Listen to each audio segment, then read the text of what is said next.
Hello and welcome to HUM 210 Western Europe Study Tour.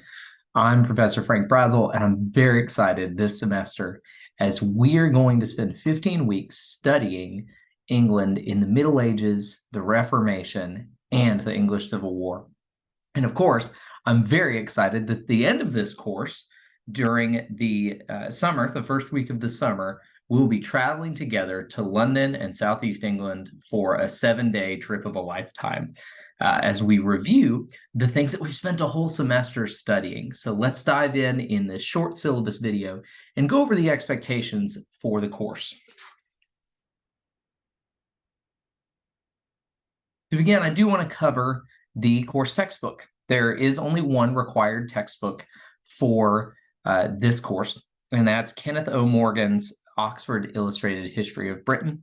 We're not going to be reading the entire book. However, I think that getting perspectives of different scholars from different eras of British history, wider than just England, but British history, is helpful, and especially the detail that these different authors go into as they cover these different topics. So we'll not be covering the entire textbook, but of course, this is a perfect general text for you to have on your shelf, even after you're a student, when it comes to just having an overview, a survey of British history.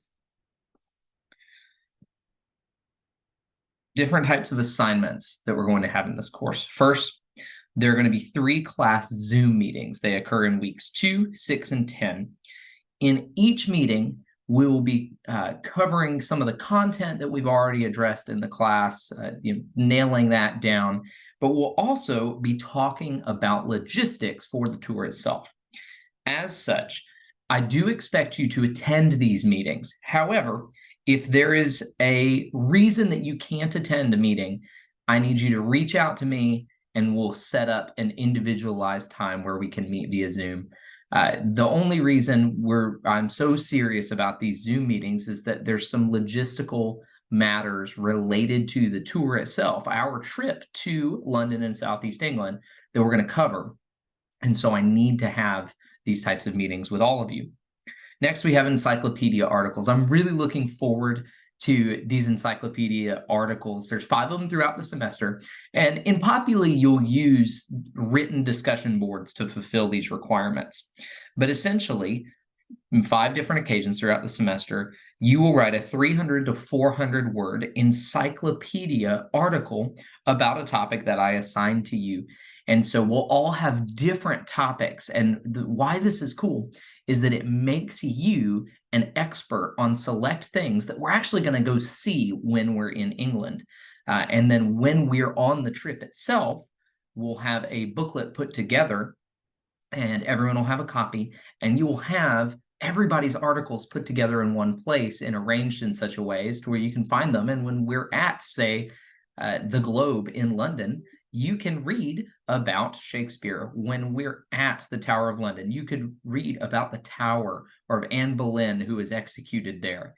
And so it's going to help, 1, to serve as a guidebook for us when we're actually on tour, and 2, to help you become an expert in select areas related to this course.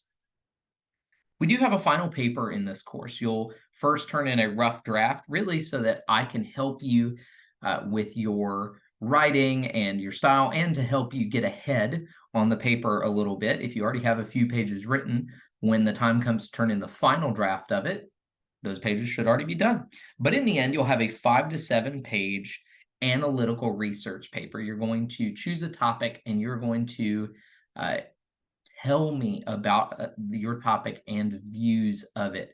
This is different from what some of you may have had with me in the past with argumentative thesis-based papers. This paper isn't designed to be argumentative. It's designed to be analytical, where you give me the information, you give your reader the information, more so than you argue a point. You also have a reading journal. There's a good bit of reading in this course, both from the Morgan textbook and from a couple of other articles that are assigned as well. Each week, so throughout the semester, you will have a running journal. So you can put a date that you're writing, or you can just say week 1.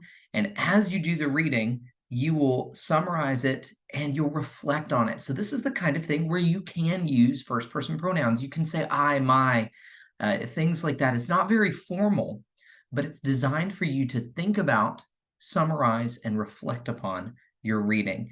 And then this will be turned in at the end of the semester, wherein you'll have all those weeks of reading and reflection. I'm looking forward to reading your reading journals. And then, of course, your end of course evaluation, same as with any other course. It's a free 5% of your grade, and it helps me improve this class for you moving forward. So that's all of the grades for this course. You can see it's divided pretty evenly. There's no one assignment that will necessarily make or break you.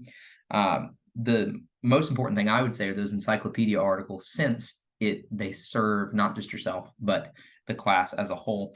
You can see that we have a course schedule put in there as well, and it follows the same pattern as any other course. So that's the basics of the syllabus, what you're going to be doing this semester in Western Europe Study Tour. I can't wait to study medieval, Reformation, and early modern England with you. And of course, at the end of the class, to travel to England for a week.